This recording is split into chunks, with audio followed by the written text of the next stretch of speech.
તો આ વિજ્ઞાન છે દાદાનું કે ભાઈ આ દુનિયા કેવી રીતે ચાલે છે એક્ઝેક્ટ સમજી લો એટલે પછી તમારે ચિંતા નહીં. આપણને આની અંદર એવું છે કે હું ચલાવું છું એમાં પ્રોબ્લેમ ઊભો થઈ ગયો છે, એમાંથી બહાર આવી જાઓ તો ઓટોમેટિક બધું સારું રિઝલ્ટ આવે એવું છે. તમારે જેટલી ફેસિલિટી વાપરવી એટલી વાપરો, સરકારને એમાં કોઈ તકલીફ નથી, પણ તમારી ફેસિલિટી એટલે વધારવા માગીએ છીએ કે તમે તમારું મગજ ક્લિયર તો સામેવાળો તો ખુશ થઈને જવા જ ન છે બહાર ફટાફટ. પણ સાહેબ જ ગરમ લાય જેવા રહેતા હોય આખો દિવસ, સવારે ઘેરથી આવે ત્યારથી સાંજ સુધી પાછળ તાલીઓ એટલા માટે પડી કે કોઈક સાહેબ એમના ત્યાં તો એવા લાગે જ છે. એટલે એકબીજાની સામું ના જોશો ભાઈ, આપણે કોઈને એક્સપોઝ કરવાની વાત નથી, પોતપોતાની રીતે સુધરવાની વાત છે. આમાં કોઈને એકબીજા ઉપર આંગળી કરવાની વાત નથી, આપણે તો આપણી જાત સામે જોવાની વાત છે.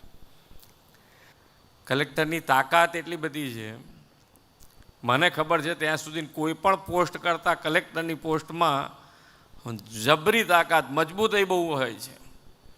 હવે તમે કેટલી વાપરો છો ને કેટલી નથી વાપરતા એ તમારા ઉપર છે.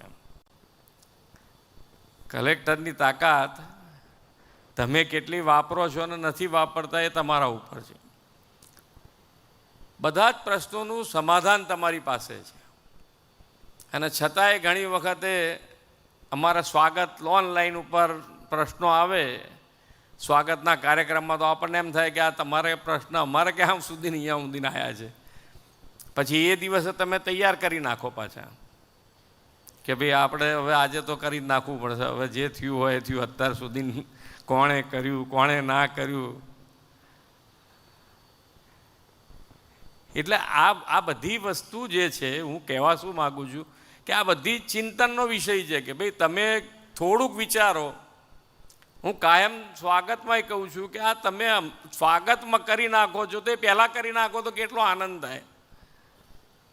તમારે જ કરવાનું છે, તમારા સહીથી થવાનું છે, તો પછી શેના માટે આપણે રાહ જોઈએ? સ્વાગત સુધીની રાહ જોઈએ શેના માટે જોઈએ?